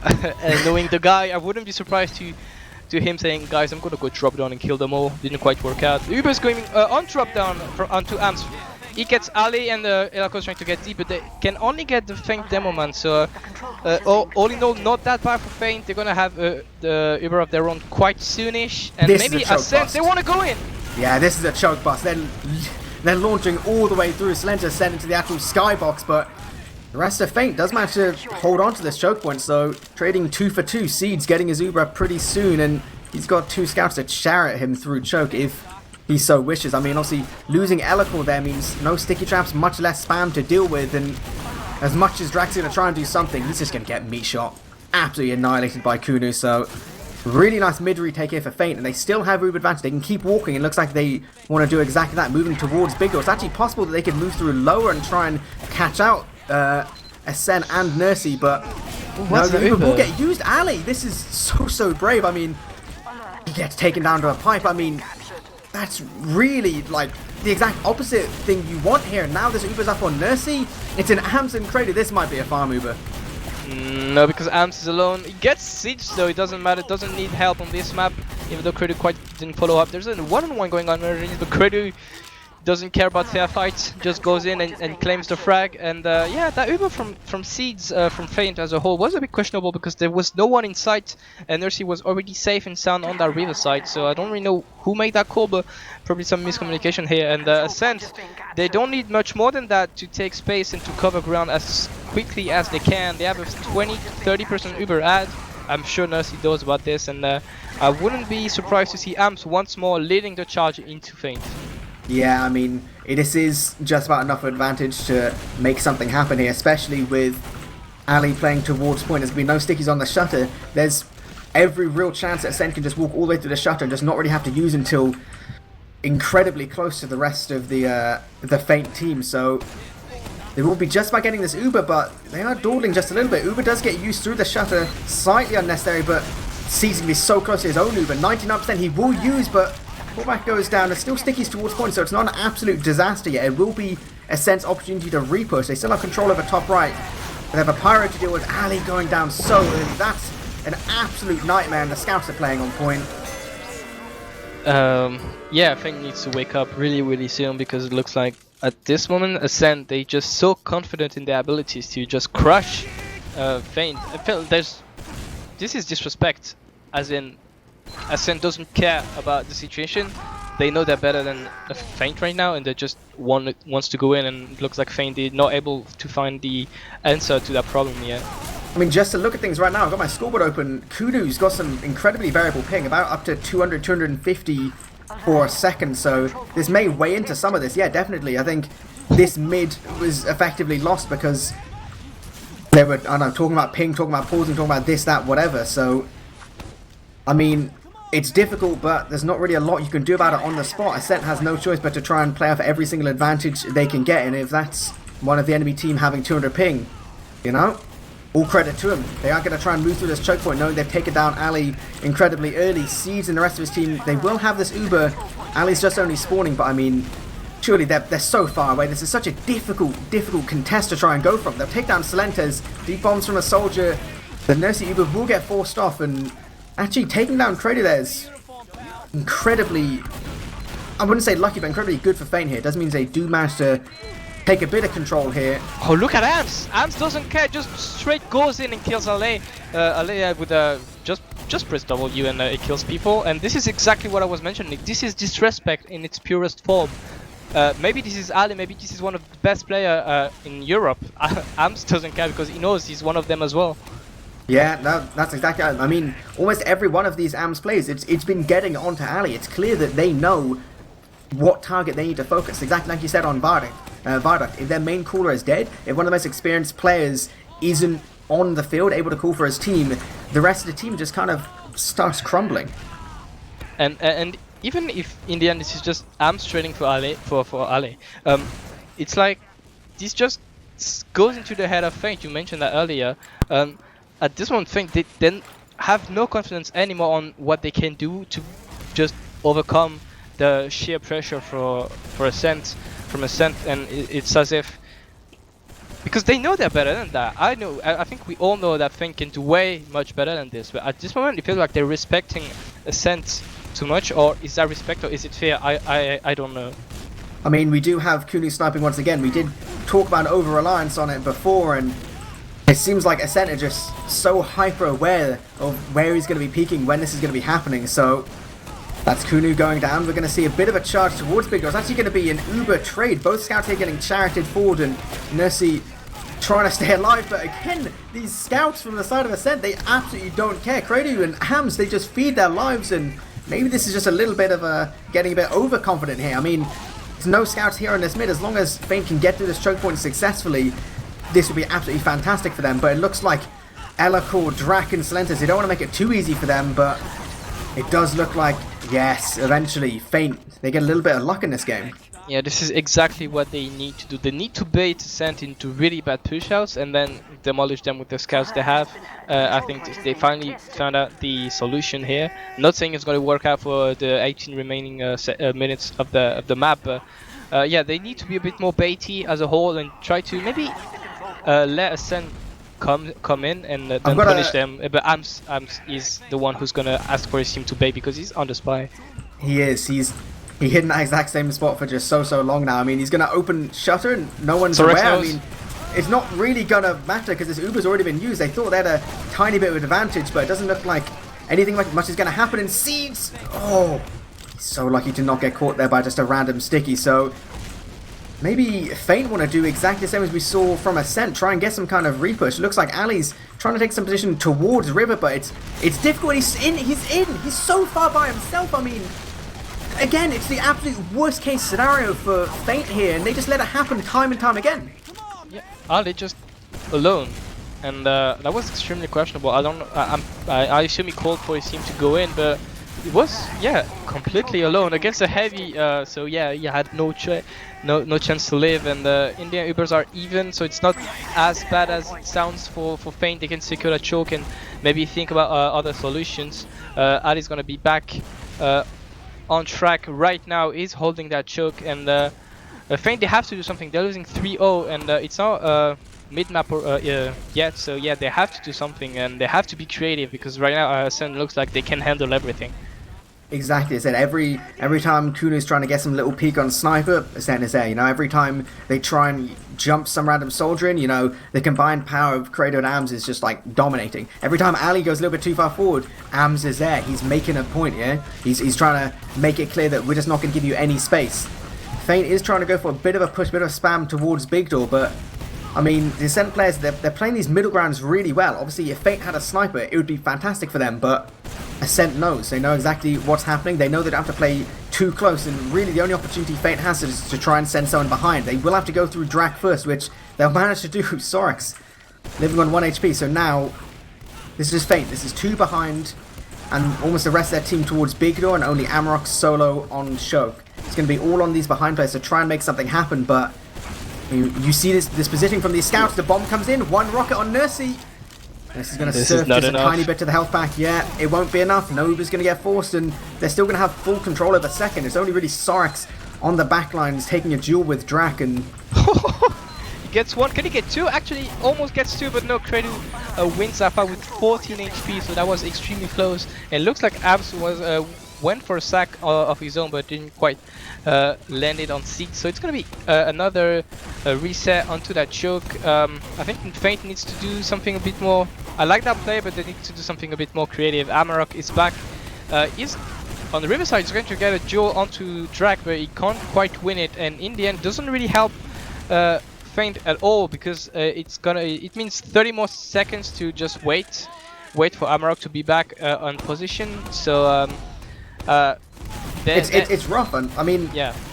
So imagine your Seeds right now. What would you call for Feint to be doing? What do you think they need to change up here? Well, they need not to use that Uber, because Ams is in. He went for 4 Seeds. Hasn't used the Uber, and Nursey could be out of position, but no. Uber still hasn't been used by Seeds, so now this is exactly the opportunity Feint needs. They need an extremely good Uber. It's going to be critical for them if they want to go back into that game. I mean, that was possibly the worst Uber you could have possibly got there, so does look like Seeds will maintain his Uber. They do lose Kuna though, a little bit on the flank, and it does look like this bomb here from Drax can get some decent damage. Seeds surfing away, 60 HP, playing with the rest of his team. They do still have that 6-minute advantage, so if they can go through... Silentis is going in. Oh no, he just tried to go for Seeds, but he got greeted with rockets, and he left. I mean, if there's a chance for Feint to win at this point, it's now. I mean, there's no soldiers, you know, Drax just only spawning. They have full Uber advantage. They have to deal with this gun, they have to deal with this pyro, but they can take a lot of position towards point. They're getting a lot of cap time. Finally, we see a round 4 Feint on Gullywash. I mean, it took a while to get there, but I think this is maybe what they need. Just, you know, remind themselves, like you said, they're really good at the game. Yeah, they can as well thanks Amps for that push, because he basically gave that run to Feint with that let's call it questionable Uber push. It didn't go fantastic, I will be honest. We do see a big door mid for the side of Ascent. Actually, not quite. It seemed like their soldiers were baiting a little bit for it, but I think it's actually their soldiers who got baited instead. They will manage to pick up Kunu, but it does look like Ascent right now playing as an absolute rock, and Korvac has just shattered that rock. Korvac's a unit, he got 2, and I think Seeds almost died twice in the middle. Oh Lord, Seeds, what are you doing? He almost died. I didn't catch that though. No, he just ran towards elbow to peek, I don't know, like 100 health scout, and this is so weird. Ali jumps in to try and keep control of a point, but Drax going to be jumping in now, trying to see what he can do. There's still a scout for the Ascent side underneath the point. This is a really, really scrappy mid. It doesn't look like Ascent are too willing to give this up. They do have heals just a little bit faster than Feint, but I think that death for Ams and the fact that there's so many rounds up, I think Ascent is going to relax a couple minutes. They still do have the super advantage. Well, so many rounds up. It's only 2 rounds up, so it's not that much. So I think being relaxed is why caused them to lose one, maybe. Being a bit too cocky, and ooh, look at the aggression from Korvac and Ombrack trying to go on the face of Nursey. They get both Elako and Nursey. What a bomb here from the French soldiers. And Drac is sent into the air, can't lift it. And now it's only Seeds and Sorex. It's a 2v3 with Arms on Sniper. Silentis is 9 HP, can't help Credo, so Sorex needs to get that one-on-one. I mean, it looks so good for Feint, but they still didn't quite manage it. Even against Ams on Sniper, I mean, I said, you know, look at his roster, like, Ams, he's no slouch, but you would think Korvac is going to be the guy more likely to snipe, but Prelude now. He does get picked up before he can do anything too much, take too much position. But every frag's getting traded. Okay, I think Feint, they know this is their time to go. They take it down the sniper. They don't have to worry about these sight lines anymore. They know they have this advantage. Ooh, Elako almost got cut out of position, and I think he got lucky to escape. Even he was surprised to see that Feint was already on second where he was taking up big door. Even though Nursey had a disadvantage, she managed to build that Uber up to 100, so it's gonna be another even hold here. Both medics have Uber. I love this sequence from Elko onto that shutter door, almost invisible, so a drop could happen. It looks like Feint want to take that heals onto that riverside. Yeah, I mean, there's a gun on the side of Ascent, there's a pyro standing right next to it. It's gonna be so difficult to spam it down. Amarok goes down even before this gun dies, but they're getting a lot of time towards point, so Nurse's Uber does have to get used, but you have to play a lot of people towards this point. Just Sarks and Siege now. They're both running away, so really, really good hold for the side of Ascent. I mean, almost perfect, really. They didn't lose a single player and did have a much better Uber, so... I think Feint rushed things a bit, Feint, because I mean they still have 11 minutes and feeding 4 players to try to get a point when you trade Ubers is not really quite worth it, because in the end they lost second as well, and it's like 1 step ahead, 2 step back right now for Feint. They're back on middle points. Their Uber are even with the one of Nurseys, so they will once more will have to try something different. Busting choke didn't quite work out for them the first time, but it looks like they don't really care because they're trying to do it again. Yeah, it's not even like a deep bust or anything. They're basically just walking through. I think, I don't know, maybe just Ascent forgot that it was equal Ubers. They thought Siege would manage to build something a little bit more, but it's nice for the side of Feint. But when Ali gets taken down again, I mean, this is the 7th or 8th time we've seen it this game. He's just a little bit too far forward from his team, or maybe his team's too far behind him, but this is now going to be super difficult. Uber does get used from the side of Nursey. Solentes dies before any of that happens, and this is quite a lot of flashing, so as long as Feint can keep them out of the shutter, they will manage to take control over second, but can't really go any further again. Yeah, when that happens that much, I want to say Ali is more at fault maybe than the rest of his teams, because it's not like it's only Seeds being too far back. It's like everybody on Feint is behind Ali. So at this point, I think this is more up to Ali to realize that he can't really keep up that way because he's hurting his team more than anything else. And now it's going to be another last push for Feint. Ubers are still even, and I wish this time they could take things a little more slowly. I know time doesn't really work in their favor, but they still have some time to try something different before rushing that many people on that point. Yeah, I mean, 10 minutes is 10 minutes, you know. We saw the first round happen in about a minute and a half, 2 minutes, you know. Like, it isn't absolutely impossible here. We do see Sark's taking a 1v1 under point, very close to killing Drac, but he doesn't quite. So now, nice bomb in from Korvac, but Nursey's going to live through it all again, so doesn't seem like this is quite Feint's opportunity to do something. Video? No! Oh, he got Seeds quite weak, but Kunu was here to deny him from getting the frag onto his medic, and yeah, that was something different from Feint. They sacked 2 people, tried to get that force, didn't quite work out. Still no off classes though. I'm quite surprised to see that Kunu didn't run back to spawn to take sniper, but in the end, not doing that saved his medic next, so probably the best call here. Honestly, I'm just happy Seeds didn't have to drop to a pyro, or didn't have to use to a pyro. I mean, that would have been the absolute worst thing. Ali, again, exactly what he said, these stickies on shutter, but I mean, look at where the rest of the team was playing. They were almost all towards shutter, or even the furthest guy forward other than him was just like as far back in lobby as can be. It's just, it seems like every time Ali wants to do something, something isn't being communicated, and it's just being, I mean, you know, good on Ascent for like the punish, but it just means there's more and more opportunities being lost for the side of Feint. Again, still no off class for them. We do have AMS on Spy. I mean, AMS doesn't know how to wait. He's so impatient, and he's trying to go here. I feel like even Sorex died, so now getting a frag would be really helpful for Feint, because for Ascent, because as a Spy you usually trade 1 for 1, and even if it's the medic, it's really hard to push out from your last. He's been knocked, and Amrock has absolutely no idea. Okay, if AMS could make something happen here, I'm gonna lose my mind. I'm gonna lose my mind. It's gonna be like the weirdest thing ever. He's not moved. He is away from his computer. I swear to God. So the gun gets down, so maybe this is a window for Feint to try to go in to get a sack happening, and while the sack is happening, maybe this is a time for AMS to get the backstab, but it looks like they're being extremely cautious about this. They don't want to risk anything, and I mean, I'm okay with not rushing things, but not doing anything at all is a bit more doubtful. Yeah, I mean, again, we have Sarks playing underneath point. Looks like he's going to try and take down Drac. Get some good time on point, and the Soldier's going to jump in deep as well. So much time! This is so close, so close for the side of Feint. I mean, Korvac still actually on right spawn. They now have to deal with this crazy, but actually AMS in all of that carnage does manage to take down Seed, so hey, you know, he may have waited about 5 minutes, but he got his opportunity. And yeah, but that's pretty much what I was saying. Like, there's so much cap time for Feint. This is gonna be really hard for Ascent to push out of last without risking to lose that round. So yeah, AMS got Seeds. It's good, but I don't think he can do much more than that. But he doesn't really agree with me. He's still on Spy, but got spotted this time extremely early by Amarok, and if he gets a frag here, it's uncanny. But yeah, he goes back to last. Nursey still with her Uber, and in the end, that drop from Seed didn't cost anything for Feint, except maybe 1 minute on the clock. Yeah, and I think probably about like 100 BPM on the old heart rate, because that that point was so close to being capped. That would have been a complete disaster, and it could have been exactly what Feint needed to actually get them really quite close in this game. And said, obviously this was hugely advantage for Nursey, but it does seem like Ascent are just really confident with their last hold. They, they're throwing away that 80% or so advantage. They don't care at all. They're just going to chill on last. They've got their gun, they've got their pyro, they've got all of their players, and they're just going to say, Feint, what are you going to try and do? And it seems like their answer is Kunu's Spy.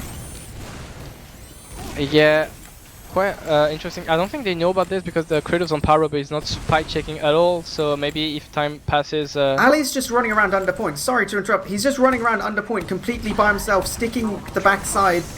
He killed himself. What is Ali doing? Ombrack, I don't understand. Like, they had a spy. That is not right. They had a spy. They could have taken this way slower than this. And Ali just... Did he got impatient? I don't know. And Arms is engineer on middle point.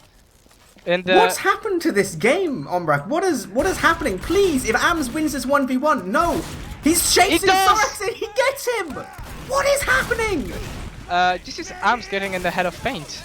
This is exactly what's happening, and I'm pretty sure Feint right now is extremely tilted, and this is not really helping their cause, because right now, they haven't tried anything for the past 4 minutes that wasn't involving Ali dying by himself. No, okay, right. Feint, weird things are happening, I agree, but you can make something happen. Looks like the trade's going to come in here. They've got a heavy for this repush, Nursey with a way better Uber, but the gun will go down, and no players for... Okay, very nearly no players for Feint. Ali does get taken out right at the end by Ams, but this heavy repush is still possible. They still have to deal with a lot of Ascent players, but just seems like Feint, the second they lose Ali, they're just like... I don't know anymore, can we do this? It's 4 minutes on the clock. It's almost getting to the point where you've got to do something now, otherwise it's just not going to be enough time left. Yeah, because it's not even about winning the map. It's about even trying to tie it. And now I think they want to try something different. They're going to wait for the Uber and then push with the Sorex on heavy. I'm expecting some kind of a shutter door play maybe, or Riverside. It looks like he's trying to remove the stickies. And what is Sorex doing? Kunu died as well on his own. And Ali's dying again. This is... Seeds was still about 90% Uber at this point. I don't know. There's no way they thought they were pushing. That's just... I have no idea. I have absolutely no idea. And it just seems like every opportunity Feint has, they're not even... It's not even unfortunate that they're throwing it away. They're actively throwing it away now. Yeah, I want to believe there's something going on outside of that game, because I can't believe Feint is doing that kind of mistakes right now. So there must be something happening, otherwise it doesn't make any sense. Now again, we see this opportunity, this Uber will get used. Nursey's slightly better Uber, but again, the gun is going down. Some time being played towards point by Callback, and this is really good now. Sorax from this top left position, he's got a lot of height and no one can really deal with him. Ali will get taken down by Ams, who will also pick up Kunu, so it's going to be this heavy, and it's going to be this medic, and it's going to be... Oh my god, Crady just eating sandwiches on the point. But it's only Amarak and Sorex, and both of them are in the red health, so I'm not expecting them to see the light of day anytime soon.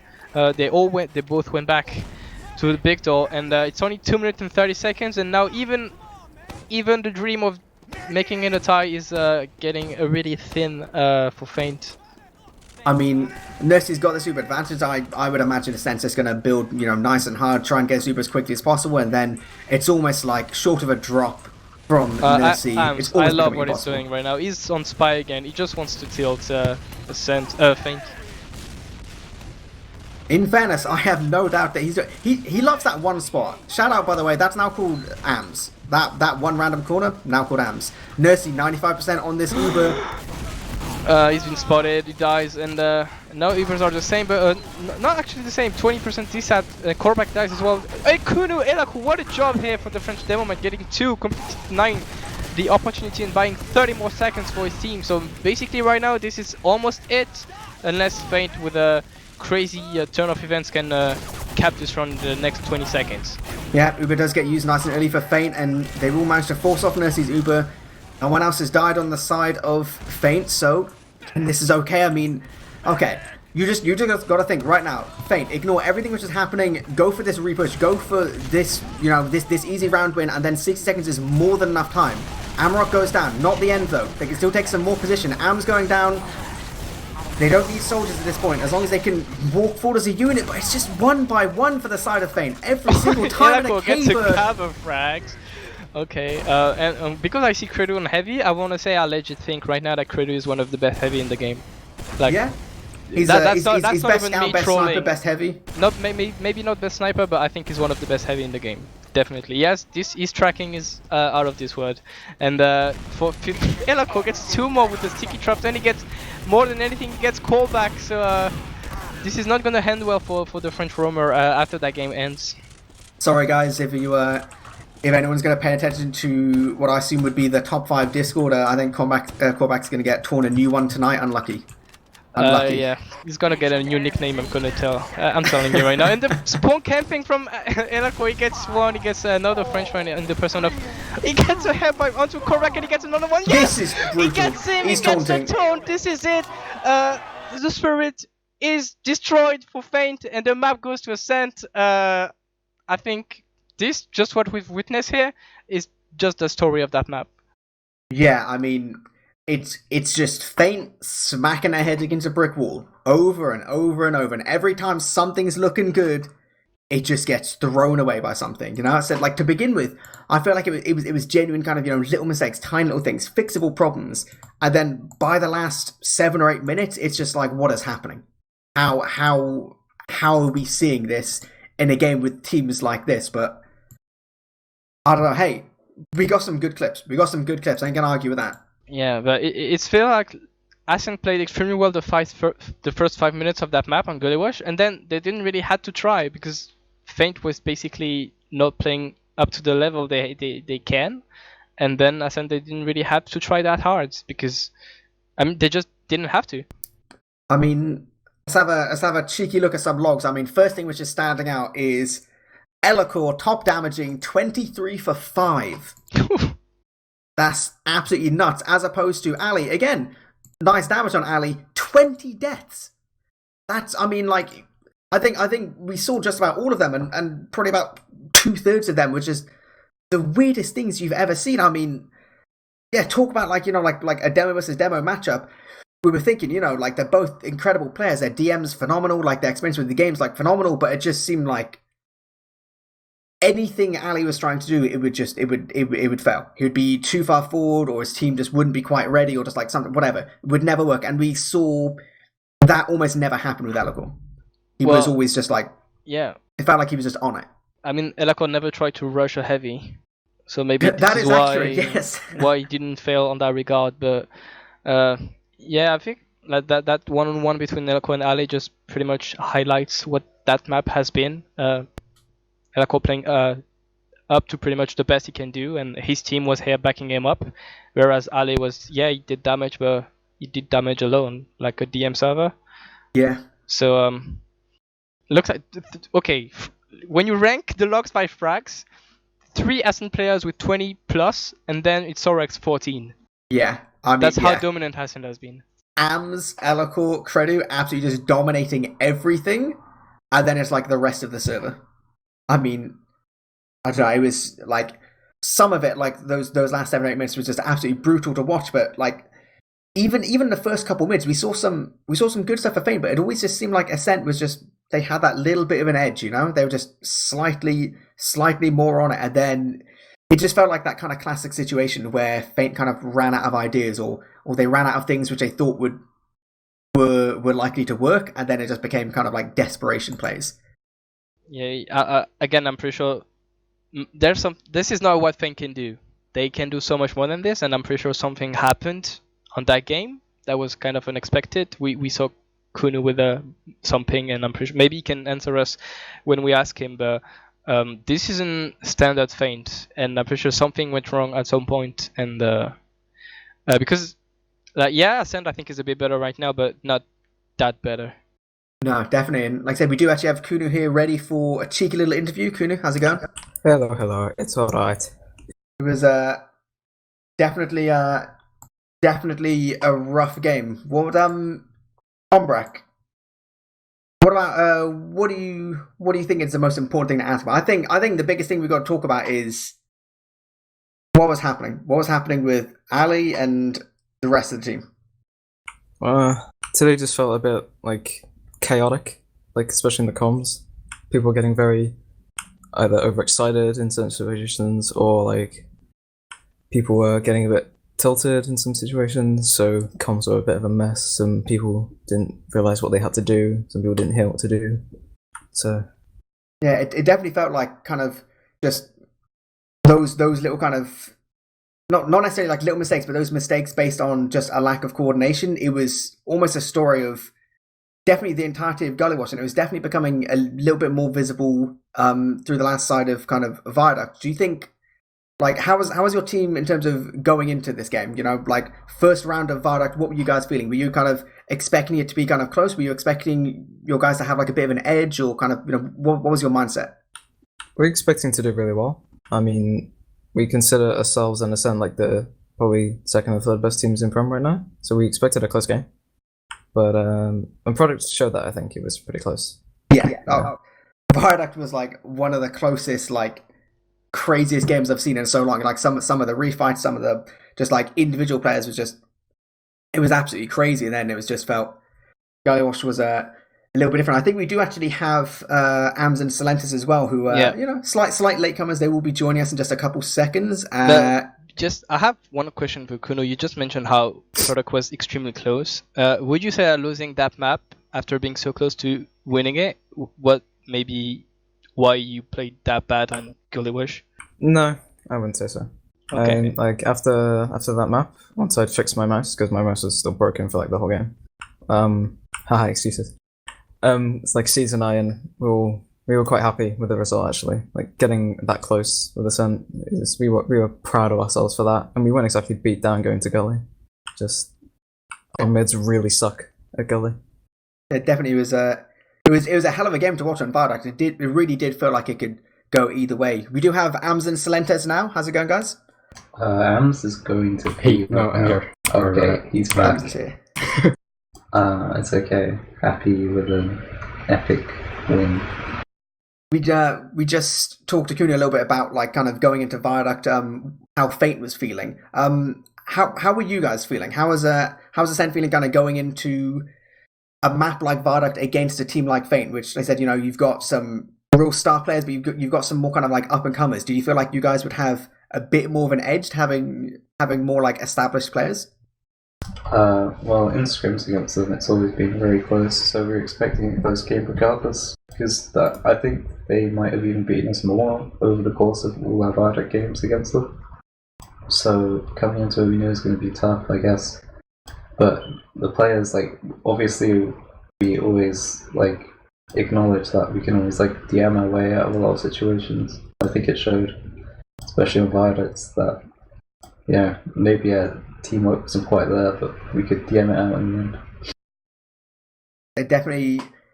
It seemed like there's a lot of opportunities where kind of either team could eke out the win on Viaduct, and it just kind of it slightly more went the way of Ascent than Fate, but definitely was like super close. But obviously going into Gullywash from the start, from that first 90-second to 2-minute round, it seemed like Ascent was in the driving seat. Did you guys feel far more confident? Did you think we mentioned before that obviously everyone jokes about Drac living in Big Door, and obviously you Silentes, people have always called like Gullywash the map that you just don't lose. Did you think going into Gully was like a way more confident win for you?